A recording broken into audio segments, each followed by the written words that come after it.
ना मन हटने लगता कि इन सब लोगों का त्याग करके मैं कहीं जंगल में जाकर बैठ जाऊं। ऐसा होता ना सबको, होता ना सबको कभी कभी। हाँ, कभी कभी तो होता है ऐसा कि इस घर को, इन परिवार के लोगों को, संसार के लोगों को छोड़कर कहीं दूर जंगल में चला जाऊं, वहां जाकर बैठ जाऊं। ये बदलाव रहता है हमेशा, मन एक जैसा नहीं रहता। कभी बैराग है, कभी अनुराग है,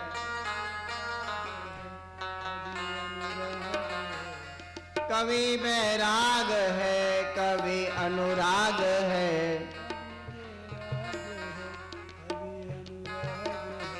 जहां बदलते हैं माली वही बाग है, जहां बदलते हैं माली वही बाग है।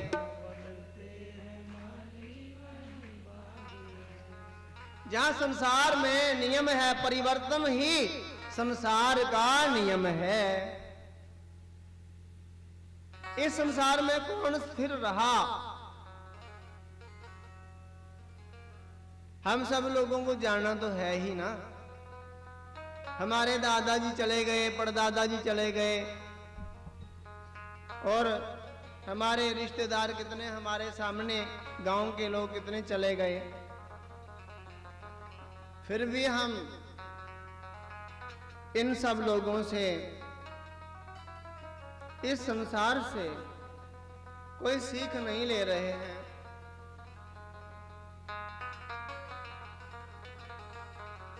कभी बैराग है, कभी अनुराग है, जहां बदलते हैं माली वही बाग है। मेरी महफिल में शम्मा जले ना जले,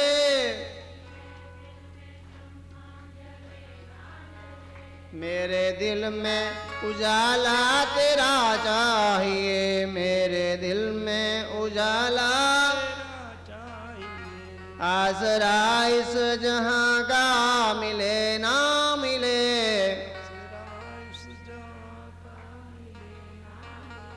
मुझको तेरा सहारा सदा चाहिए।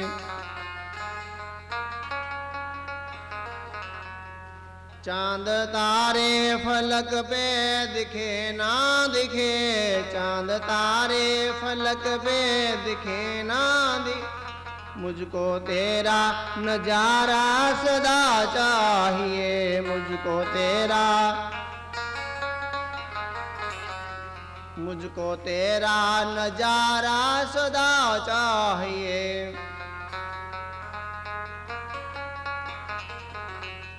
आसरा इस जहां का मिले ना मिले।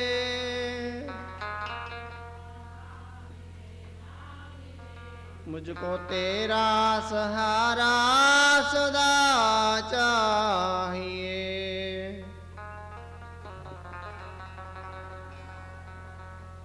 बस उसका सहारा चाहिए। वे सहारा तब बनेंगे जब हम उनकी रजा में राजी होंगे, उनकी इच्छा से अपनी इच्छा जोड़ लेंगे। हमारी क्या इच्छा है ये पूरी हो ना हो, किंतु भगवान की जो इच्छा है उसको स्वीकार कर लो। स्वीकार नहीं हो रही ना, मुश्किल ही यही है। बड़ी सुंदर चर्चा चल रही थी। राजा परीक्षित का जन्म हुआ है और राजा युधिष्ठिर ने उनका भविष्य जाना।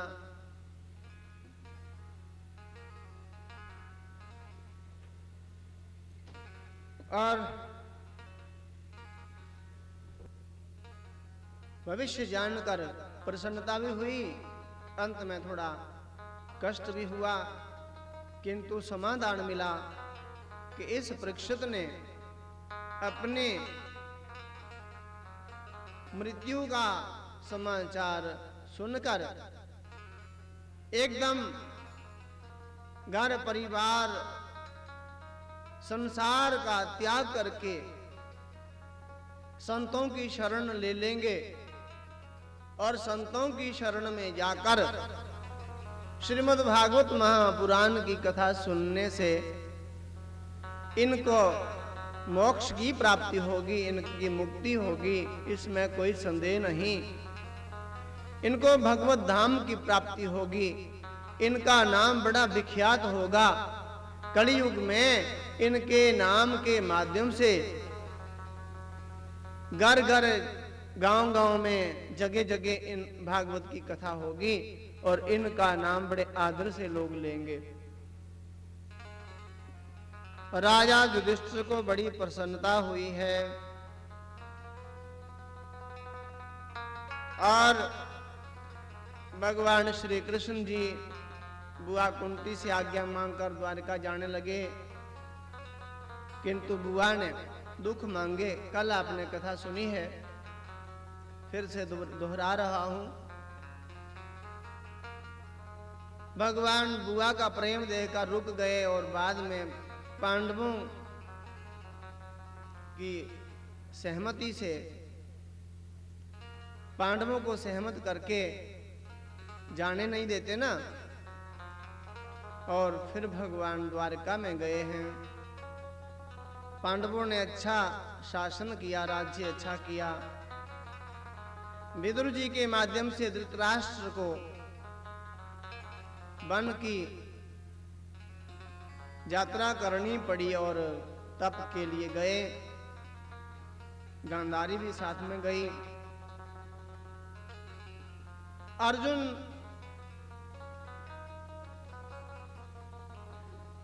नकुल सहदेव भीम युधिष्ठिर सारे पांचों भाई एक बार माता जी के दर्शन के लिए गए वन में। माता और ज्येष्ठ पिता और ज्येष्ठ माता और चाचा विदुर के दर्शन किए हैं, वापिस आए हैं। पता चला है वन में आग लगने से माता जी का अंत हुआ है। अर्जुन दुखी होकर भगवान श्री कृष्ण जी के पास गए हैं। भगवान श्री कृष्ण जी ने देखा मुझे 125 वर्ष हो गए मनुष्य लीला करते, अब सब लोग धर्म परायण हो चुके हैं, अब मुझे यहां से जाना चाहिए, किंतु जाने से पहले मैं अपने पुत्र पौत्रों को समाप्त कर दूं तो ठीक है।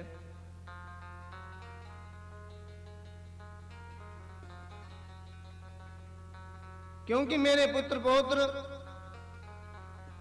अभिमानवश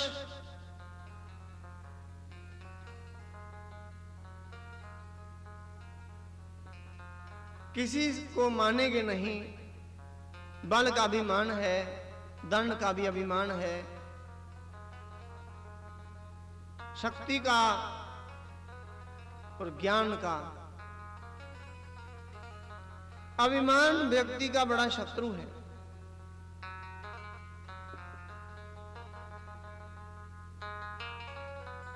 भगवान श्री कृष्ण जी ने अपने पुत्र पौत्रों की क्रिया को देखकर कि ये अब किसी को मानते नहीं, एक ने कही दूसरे ने मानी, मानो दोनों हैं ब्रह्म ज्ञानी। एक ने कही वो दूसरे ने ना मानी, समझो दोनों बड़े ही अज्ञानी। ज्ञानी से ज्ञानी मिले, होए ज्ञान की बात। मूर्ख से मूर्ख मिले, कहीं गुस्सा कहीं लात। ज्ञानी से ज्ञानी मिलेगा, कोई ज्ञान की चर्चा होगी, प्रेम की बात होगी, कोई अच्छी बात होगी, और मूर्ख से मूर्ख मिलेगा तो लाद गुस्से चलाएगा।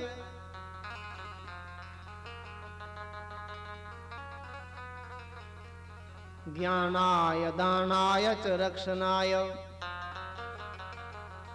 कईयों के पास विद्या होती है विवाद के लिए, विद्या विवादाय, विद्या का उपयोग बहस करने के लिए।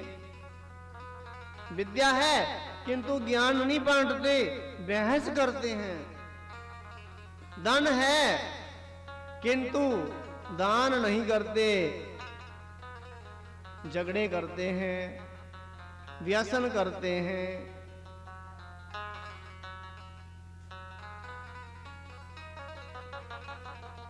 शक्ति है किंतु किसी की रक्षा नहीं करते। शक्ति है, शरीर हष्ट पुष्ट है, किंतु कभी किसी के काम नहीं आता ये शरीर। तो इस शरीर से पशु का शरीर श्रेष्ठ हुआ ना। पशु किसी के काम तो आता ना। एक बार एक महात्मा जी चौराहे में बैठे हुए थे, उनके पास एक कुत्ता आकर बैठ गया। चौराहा था,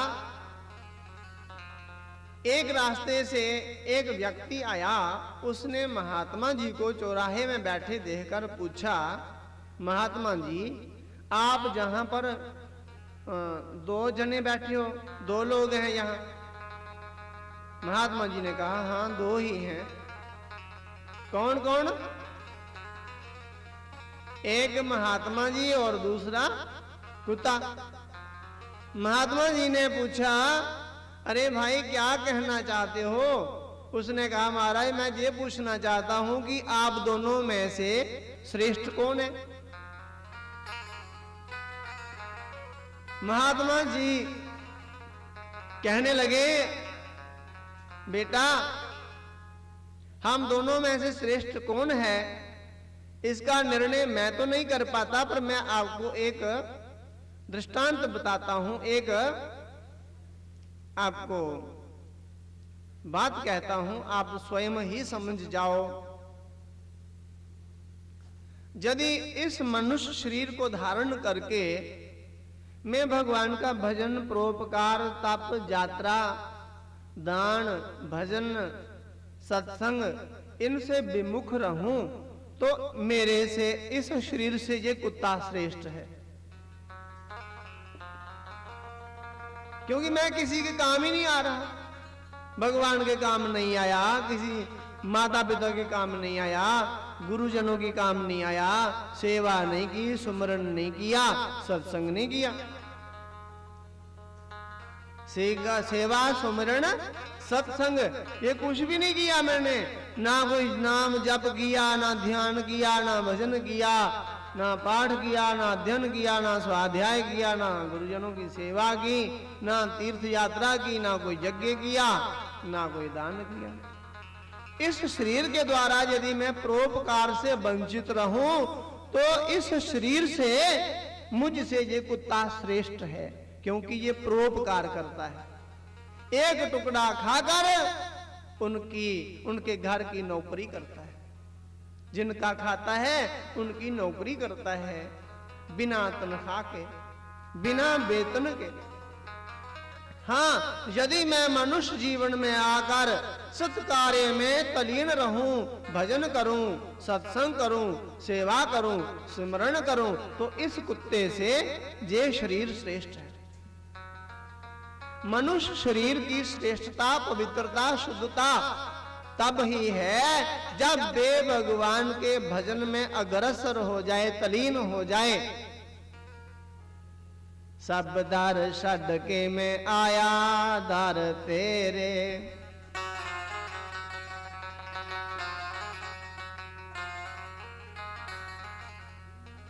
सब दर छड़ के में आया दर तेरे, चरणों का सेवक बना लो अब गुण बख्शो मेरे।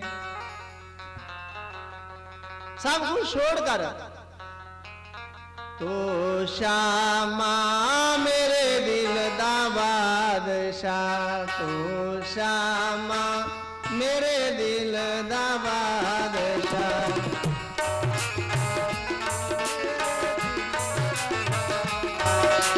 तू मोहिना मेरे दिल दा शहनशाह,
छड़ के मैं तेरा दर मल्लिया, सब जग छड़ के मैं तेरा दर मल्लिया।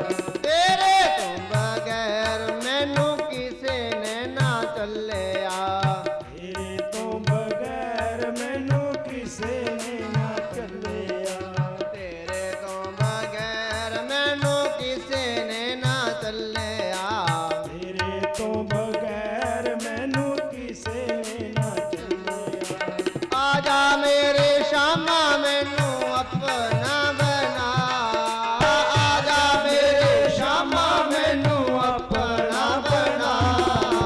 तू शामा मेरे दिल दा बादशाह, तू शामा मेरे दिल दा बादशाह। तू मोहिना मेरे दिल दा शहनशाह। तू मोहिना मेरे दिल दा शहनशाह। तन मन दिता आसां तेरे लेखे ला, तन मन दिता ऐसा तेरे लेखे ला। तू शामा मेरे दिल दा बादशाह, तू शामा मेरे दिल दा बादशाह। मोहिना मेरे दिल दा शहनशाह। तू मोहिना मेरे दिल दा शहनशाह।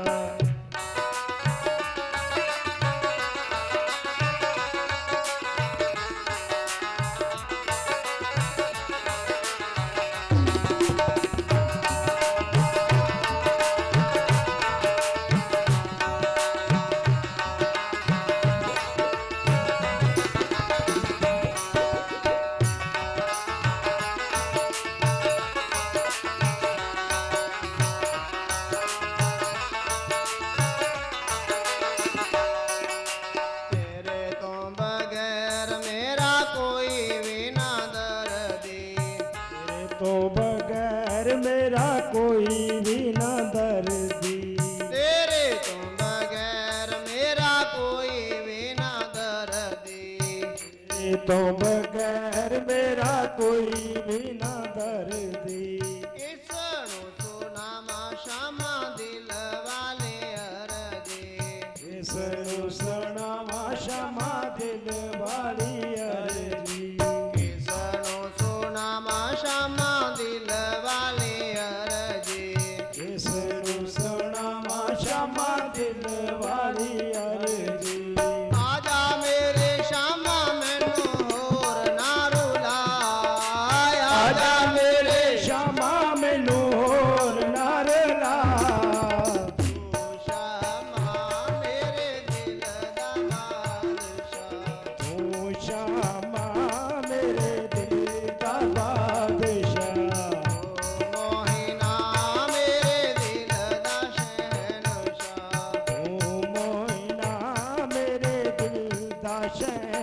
दिशा तन मन दिता आसा तेरे लेखे ला तन मन दिता ऐसा तेरे लेखे ला श्यामा मेरे दिल का बादशाह ओ मोहिना मेरे दिल का बादशाह श्यामा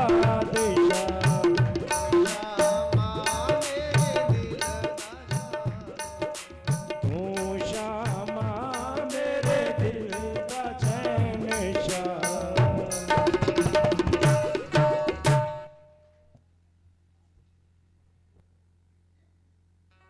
सब जग छड़ के मैं आया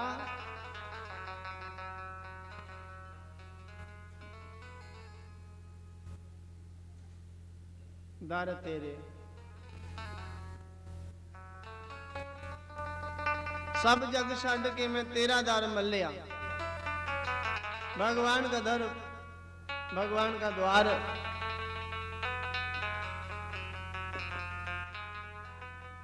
उनके लिए ये है यो प्रयत्न करें जत्न करें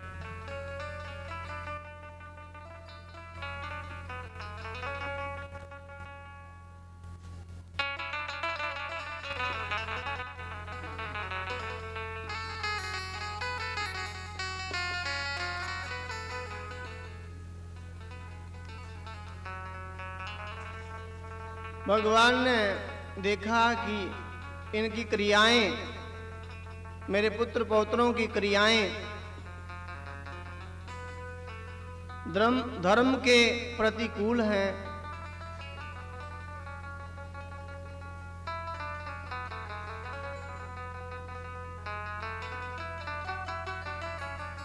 ऋषियों से सत्पुरुषों से मजाक करना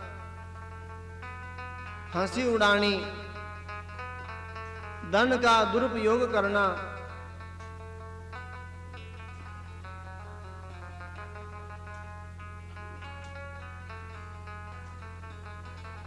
शक्ति का दुरुपयोग करना ज्ञान का दुरुपयोग करना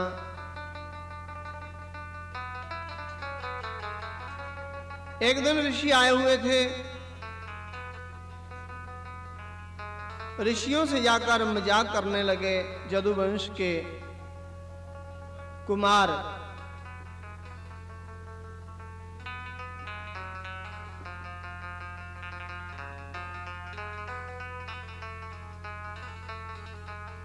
भगवान के एक पुत्र का नाम है सांब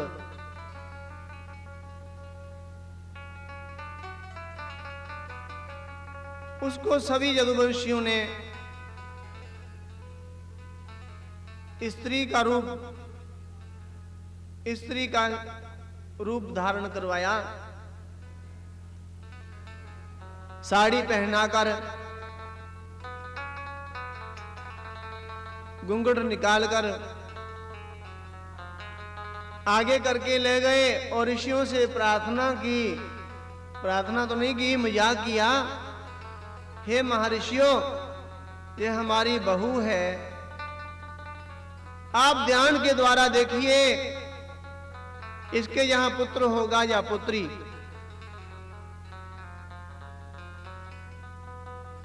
ऋषियों ने कहा मूर्खो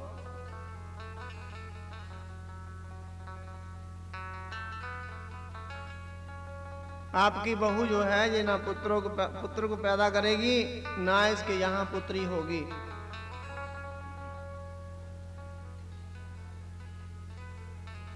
इसके यहां होगा लोहे का मूसल और उस लोहे की मूसल से आप सब जदुवंशियों का विनाश होगा ये हमारा शाप है जदुवंशियों ने उस मूसल को उग्रसेन जी के आगे रखा कहा इस मूसल के द्वारा जदुवंश का विनाश होने वाला है कोई उपाय बताएं उग्रसेन जी ने कहा इस मूसल को आप घिसो इसका चूर्ण बनाओ इसका पाउडर जैसा बना दो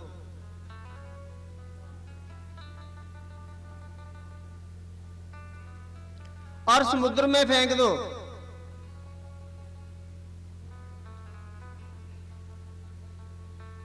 ऐसा ही किया। उस मूसल का कुछ शेष भाग बचा हुआ था, वे भी समुद्र में फेंक दिया, और पाउडर जो चूर्ण था वे भी समुद्र में ही फेंक दिया। और समुद्र ने उस चूर्ण को किनारे कर दिया। समुद्र का स्वभाव है देने का। सब वस्तुएं समुद्र देता है। कितनी वस्तुएं देता है? नमक दे रहा है हमें, हीरे देता है हमें, जवाहरात देता है हमें, शंख देता है हमें, तेल देता है हमें समुद्र। रत्न कितने मिलते हैं समुद्र से? समुद्र का स्वभाव देने का है, लेने का नहीं है। सारे चूर्ण को समुद्र ने किनारे कर दिया। उसी चूर्ण से एक एरा नाम का घास बना। वे एरा नाम का घास जो है, बिना गांठ वाला घास,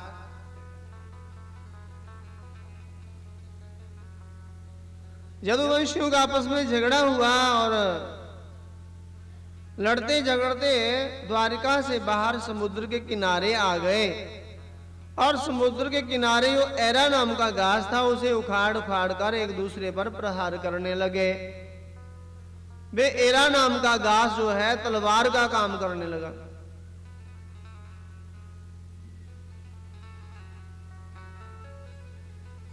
जिसको एक बार एरा लगता उसकी मृत्यु हो जाती।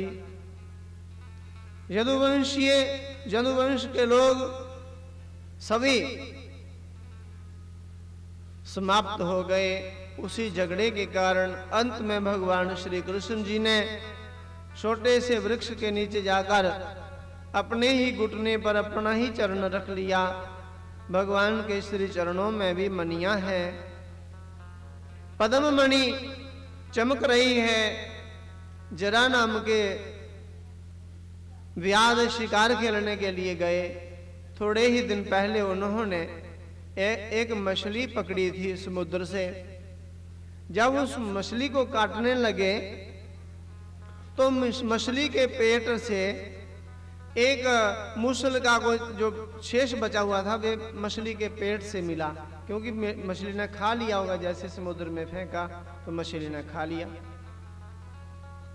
वही जो मूसल का शेष भाग था, अवशेष जो था, वे व्याध ने अपने तीर के आगे लगा लिया, उसका फर बना लिया।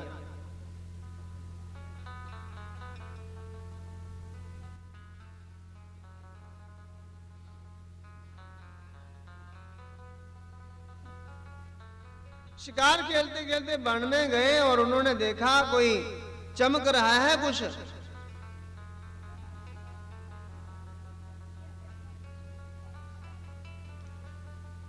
मन में विचार आया कि ये आंख चमक रही है, हिरण की आंख चमक रही है, किसी मृग की आंख है। मृग की आंख मानकर उस व्याध ने खींचकर बाण मारा। वे भगवान श्री कृष्ण जी के चरण में आकर लगा और व्याध पास में आकर देखता क्या है, बाण भगवान के श्री चरण में लगा हुआ है।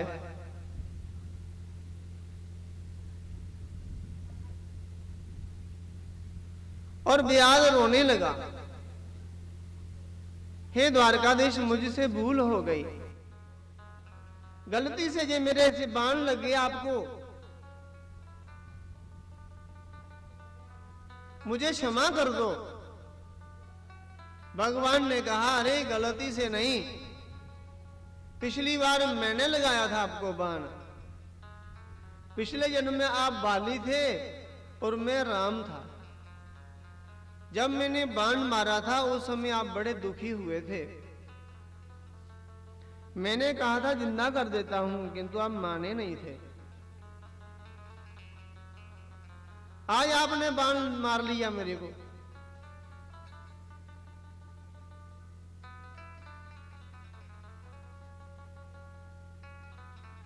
अब बदला पूरा हो गया।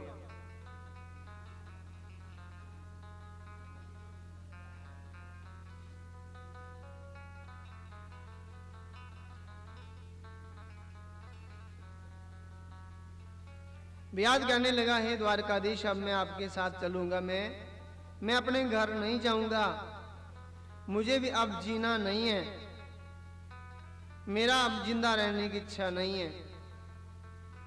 भगवान कहते, ठीक है, यदि आपने चलना है मेरे साथ वैकुंठ में तो चलो, यदि रहना है रहो, आपकी इच्छा है,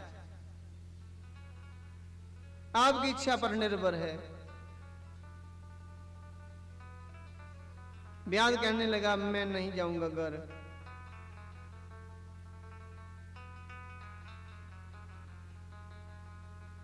भगवान ने कहा, आपके लिए एक ही कार्य आवश्यक था, जरूरी था, मुझे बाण मारना।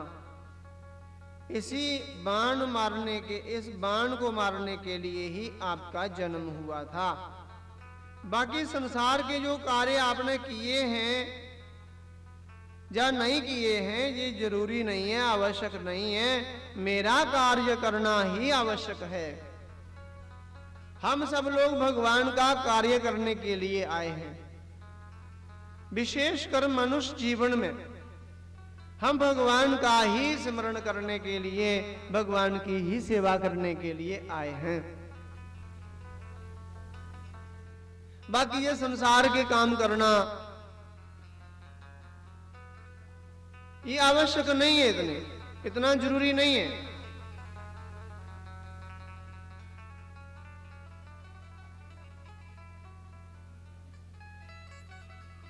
उद्धव जी आ गए, भगवान श्री कृष्ण के चचेरे भाई हैं और महामंत्री भी हैं। कहते हैं, श्री कृष्ण, मुझे आपने क्यों छोड़ दिया? सारे यदुवंश का विनाश हो गया, मेरा भी अंत कर दो ना। मैं आपके वियोग में तड़प तड़प कर मरना नहीं चाहता, आप मुझे भी समाप्त कर दो, मेरा अंत कर दो। भगवान कहते हैं, उद्धव जी, मेरे जाने का शोक ना करो, मेरे जाने का अफसोस ना करो। मेरे जाने के बाद मेरी भागवत कथा का श्रवण करना, पठन करना, मेरी कथा को सुनना, सुनाना, किसी को सुनाना या सुनना मेरी कथा। जो मेरी कथा को श्रद्धा से, एकाग्रचित से सुनेंगे या सुनाएंगे, उनको मैं मिलता रहूंगा। पहले मैं श्री कृष्ण रूप था, आज के बाद मेरा रूप हो गया श्रीमद् भागवत महापुराण रूप हो गया हूं मैं। आज के बाद मैं अक्षर रूप हो गया हूं। मेरी भागवत का एक एक अक्षर, एक एक जो बिंदु भी है, ये सब मेरा ही रूप है। ऐसा जानकर मेरी कथा का श्रद्धा से जो रसपान करेंगे, उनको मैं अवश्य ही मिलूंगा। हे उद्धव जी, मेरे प्रिय भक्त विदुर को मेरे जाने का बड़ा शोक होगा, दुख होगा, किंतु उनको कहना कि मेरी भागवत का पाठ करें, मेरी भागवत कथा का श्रवण करें, मैत्री ऋषि के आश्रम में जाकर। उद्धव जी ने विदुर जी से ऐसा संदेश कहा और विदुर जी ने मैत्री ऋषि के आश्रम में जाकर भागवत कथा का श्रवण किया और उनको भगवान का दर्शन हुआ। अर्जुन जी आ गए, हे द्वारकाधीश, मैं भी आपके वियोग में तड़प तड़प कर नहीं मरना चाहता, मुझे मेरा अंत कर दो, मुझे अपने साथ ले चलो। भगवान कहते, अर्जुन मेरे प्रिय सखा आ गए, मैं आपका ही इंतजार कर रहा था।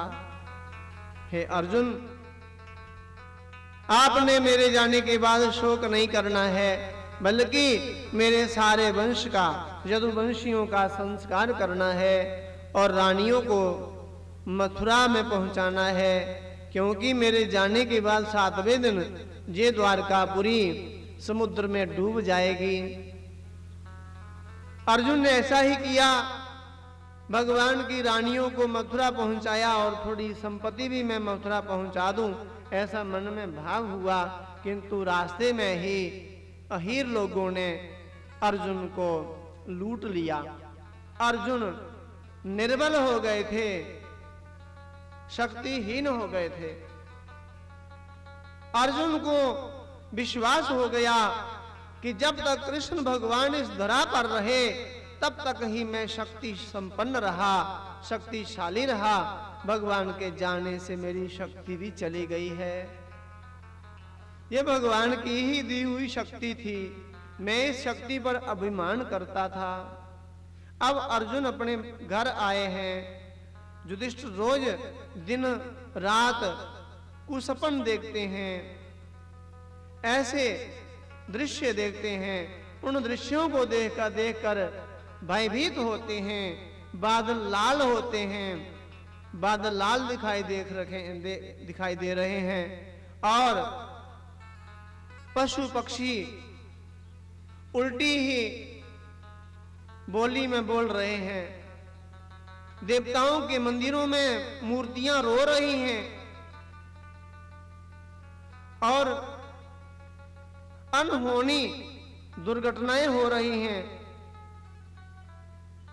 युधिष्ठिर मन ही मन चिंतित हैं, पता नहीं कौन सा ऐसा बड़ा उत्पात होने वाला है, कौन सा ऐसा महा विनाशक कोई दृश्य देखने को मिलेगा हमें। एक दिन सुबह सुबह अर्जुन को उन्होंने अपने द्वार में देखा। अर्जुन बड़े कमजोर लग रहे हैं। युधिष्ठिर ने जाकर पूछा, अर्जुन क्या बात है, आप बड़े कमजोर लग रहे हैं? कोई प्रतिज्ञा करी थी आपने जो पूरी नहीं हुई? जहां हमारे भगवान श्री द्वारकाधीश जी ने कुछ आपसे कहा है, या किसी राजा ने आपका अपमान किया है? अर्जुन कहिए। अर्जुन ने कहा, भैया हमारे भगवान, हमारे रक्षक श्री कृष्ण भगवान, द्वारकाधीश भगवान इस धराधाम को छोड़कर साकेत धाम चले गए हैं। इतना सुनते ही युधिष्ठिर के मन में आया, यदि भगवान ही चले गए तो फिर हमारा इस दुनिया में क्या काम है? भगवान के कार्य के बिना हमें जीने का अधिकार भी नहीं होना चाहिए, नहीं है। भगवान की सेवा पूजा अर्चना के बिना हमें यहां जीने का अधिकार नहीं है। हम यदि दुनिया में आए हैं, संसार में आए हैं, तो कोई ना कोई भगवान का कार्य करें। कोई संत सेवा करें, गौ सेवा करें, भगवान की सेवा करें, भजन करें, तीर्थ करें, व्रत करें, कोई हम सत्कर्म करें। ऐसा हम नियम बनाए तब हमारा जीवन सफल है, अन्यथा हमारा जीवन सफल होने वाला नहीं। हम बिना सत्कर्म किए अपने जीवन को निरर्थक बेकार ही नष्ट कर रहे हैं।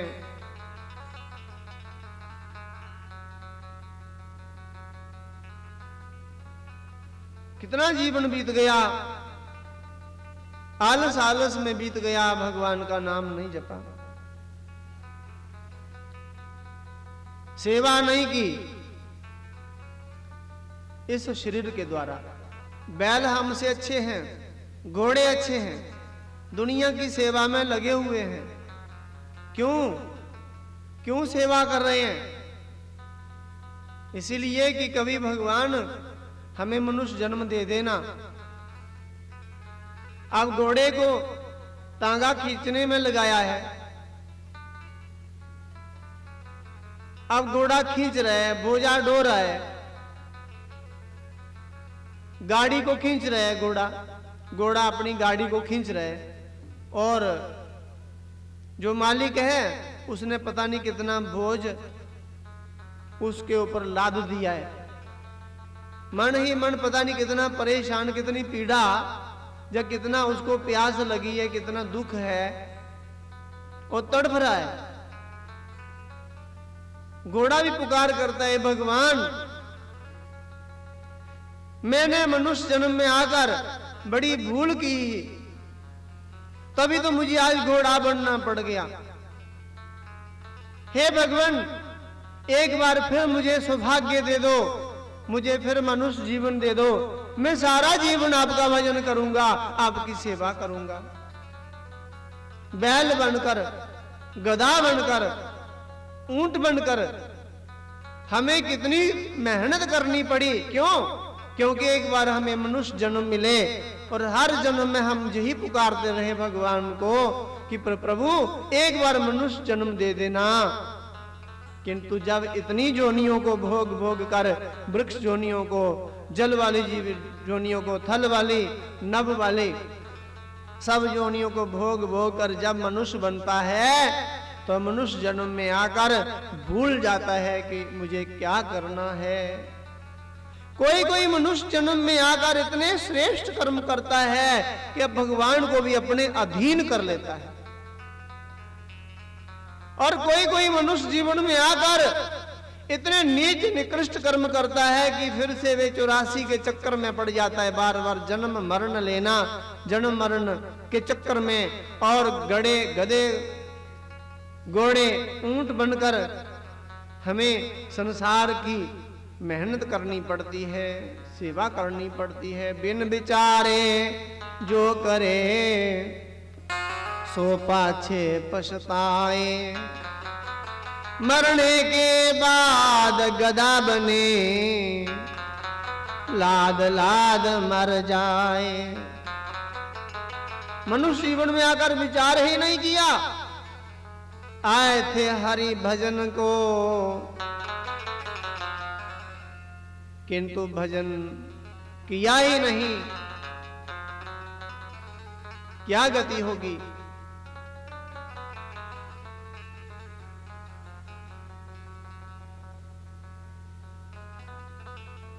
आज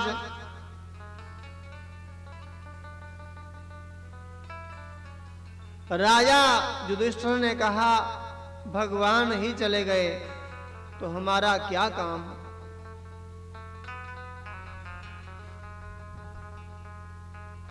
कोई इंतजार नहीं किया कि 2 दिन रुक जाते हैं, सोच विचार करके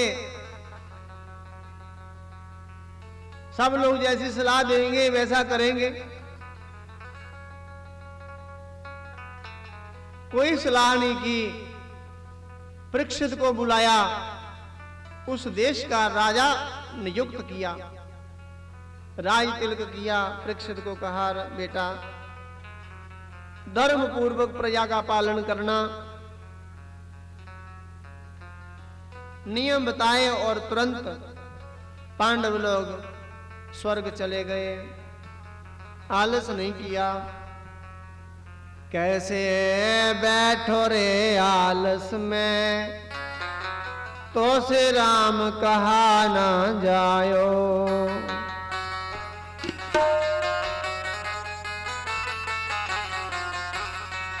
कैसे बैठो रे आलस में, तो से राम कहा ना जायो।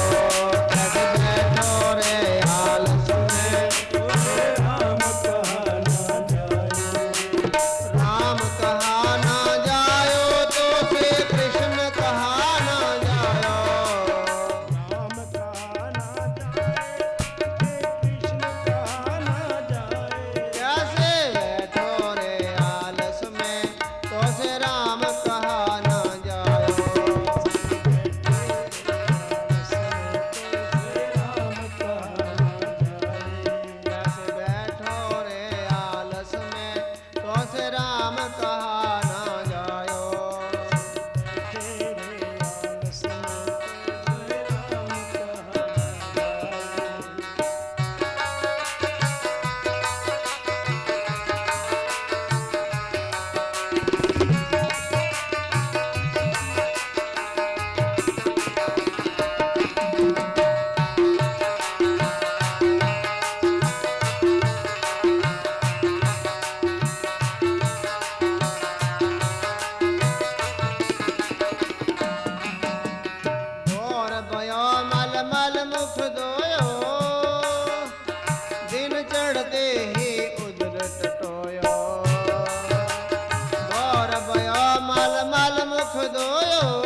बातों बातों में सब दिन खोयो, सांझ पड़ी पलंगा पर सोयो। बातन बातन में सब दिन खोयो, सांझ पड़ी पलंगा पर सोयो। सोवत सोवत उम्र बीत गई, काल शीश मंडरायो। सोवत सोवत उम्र बीत गई, काल शीश मंडरायो। कैसे बैठो रे आलस में, उसे राम कहा ना जायो।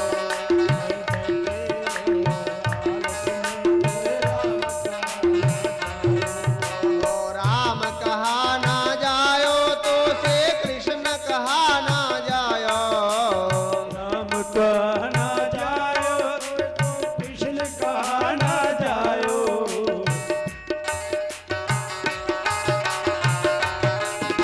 राधे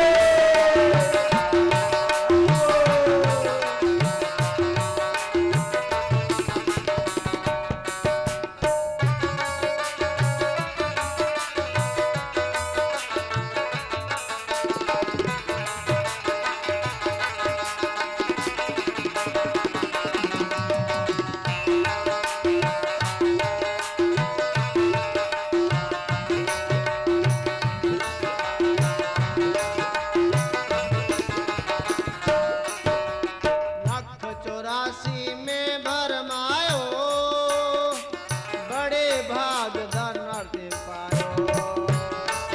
लख 84 में भरमायो, बड़े भाग नर दे तू पायो।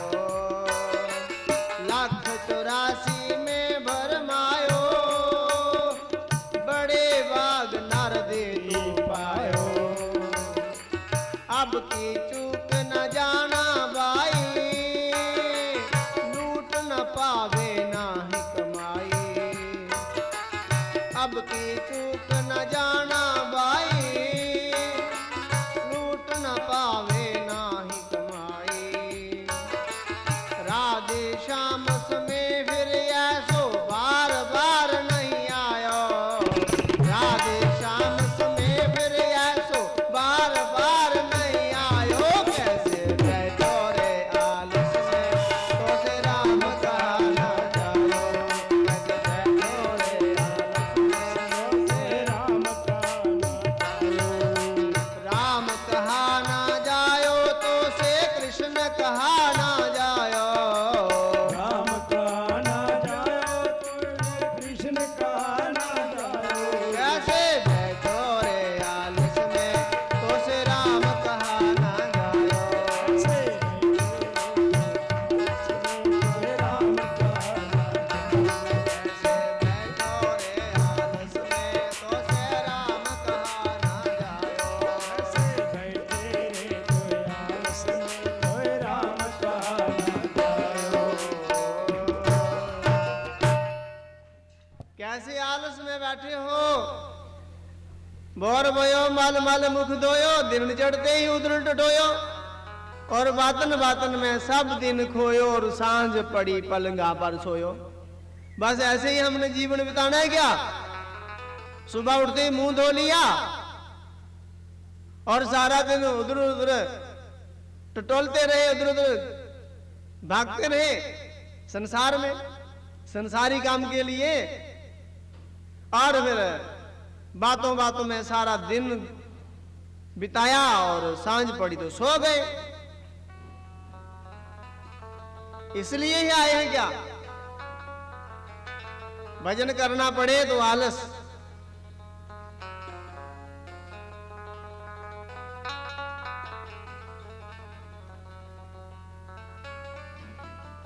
पूरा जीवन ऐसे ही बीत गया,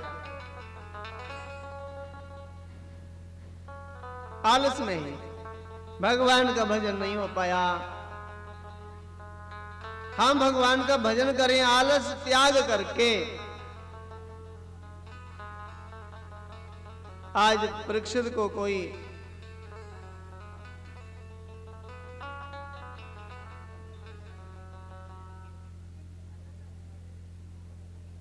राजा परीक्षित को कोई चिंता नहीं है राजा हो गए हैं, किंतु भगवत परायण हैं, भक्ति में तलीन हैं, भजन कर रहे हैं। पांडव लोग चले गए हैं स्वर्ग में। चलते चलते नकुल, सहदेव, अर्जुन, भीम की सबकी मृत्यु हुई है। युधिष्ठिर स्व शरीर स्वर्ग गए हैं और परीक्षित ने आलस्य का त्याग करके बड़े बड़े यज्ञ किए हैं।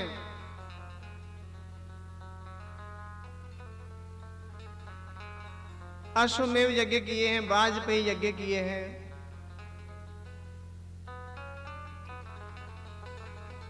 धर्म पूर्वक अपने जीवन को बिताया है, किंतु एक बार उन्होंने दिग्विजय की यात्रा के समय एक बुरा दृश्य देखा। एक काले रंग का मनुष्य राजा का वेश धारण करके एक गऊ और एक बैल को बड़ी ही बेरहमी से पीट रहा है। राजा को देखकर बड़ा क्रोध हुआ, बड़ा गुस्सा आया कि मेरे सन्मुख, मेरे सामने इतना अत्याचार। राजा ने ललकारा उसको, अरे दुष्ट, मेरे राज्य में इतना अत्याचार हो रहा है, मैं तुझे अवश्य ही मृत्यु दंड दूंगा। ठहर जा, रुक जा। किंतु वे काले रंग का मनुष्य जो था, दौड़ता हुआ राजा परीक्षित के चरणों में आकर बैठ गया। राजा परीक्षित के चरण पकड़ लिए और प्रार्थना करने लगा, राजन मेरी रक्षा करो, मेरी रक्षा करो, मैं आपकी शरण में आया हूं, मेरी रक्षा करो।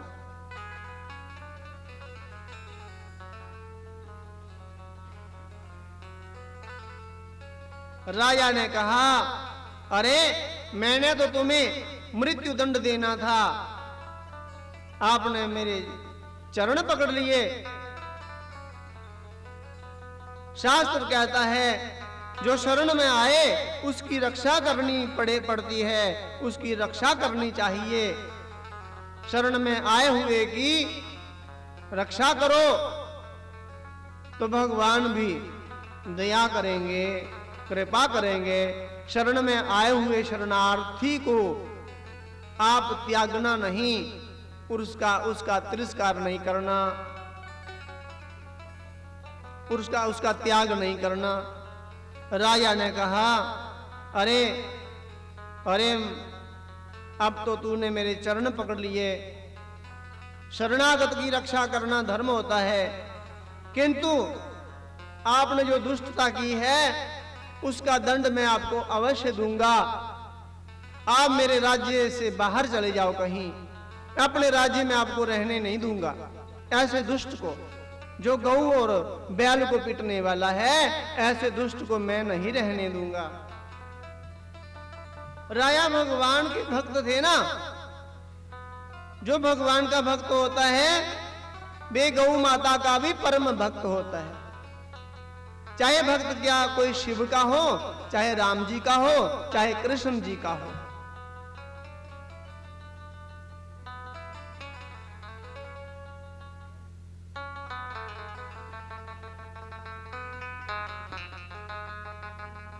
भगवान शिव भी गौ भक्त हैं।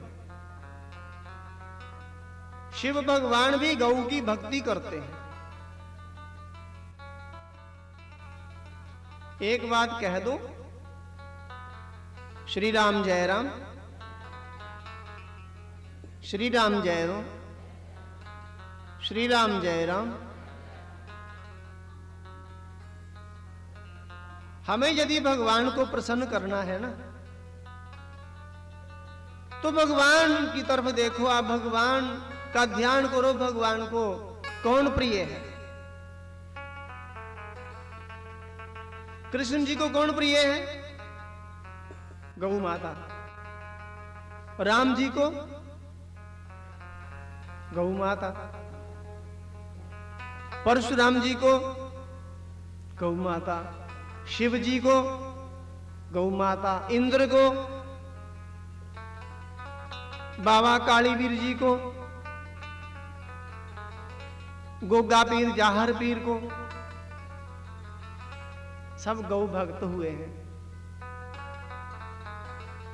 राजा दशरथ जी गौ भक्त हुए, राजा अज, राजा रघु, राजा दलीप, सब गौ भक्त हुए हैं। यदि भगवान को प्रसन्न करना है तो भगवान की जो प्रिय गौ माता है उसकी सेवा करो, सब भगवान देवता प्रसन्न हो जाएंगे। श्री राम जय राम, जय जय राम। श्री राम जय राम, जय जय राम। श्री राम जय राम, जय जय राम। श्री राम जय राम, जय जय राम। जय सिया राम, जय जय सिया राम। जय सिया राम, जय जय सिया राम। श्री राम जय राम, जय जय राम। श्री राम जय राम, जय जय राम। श्री राम जय राम, जय जय राम। श्री राम जय राम, जय जय राम।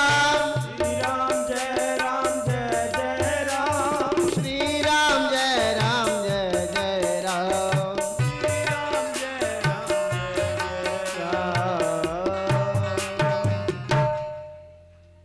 आप सबसे निवेदन है, मैं बात कह नहीं पा रहा था,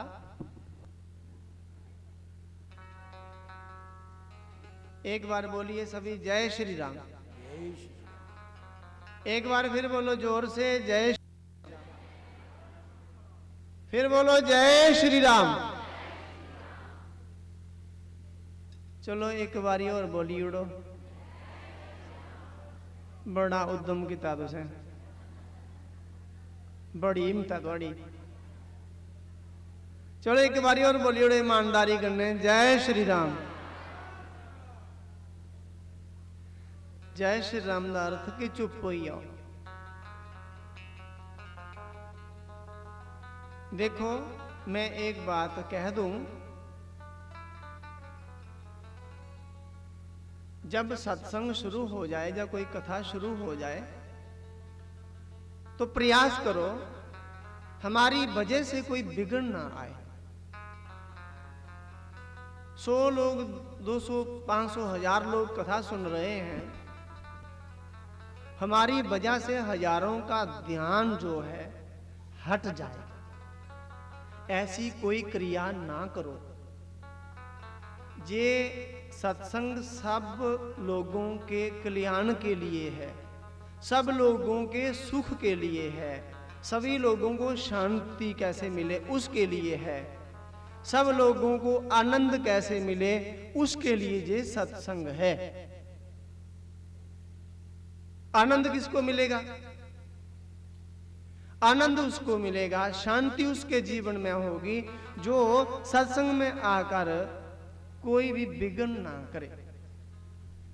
यदि हम सत्संग में देर से आए हैं ना, तो हम वहां बैठ जाएं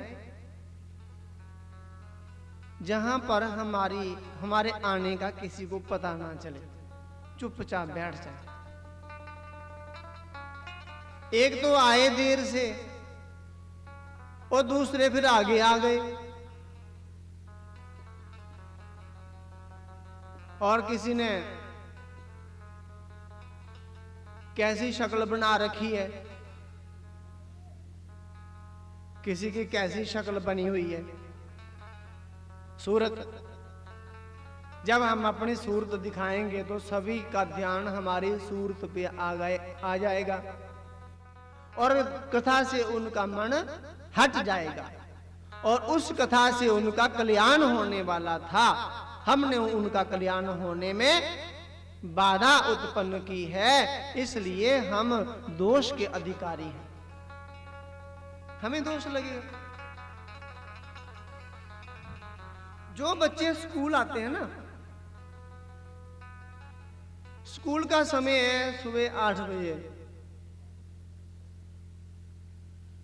और बच्चे प्रयास करते हैं कि 8 बजने से 5-10 मिनट पहले ही पहुंचे, और जो 8 बजने के 5 मिनट भी बाद में आता है ना, वे इतना लज्जित और शर्म करता है बच्चा कि किसी के सामने जाने की हिम्मत नहीं रखता। 5 मिनट, और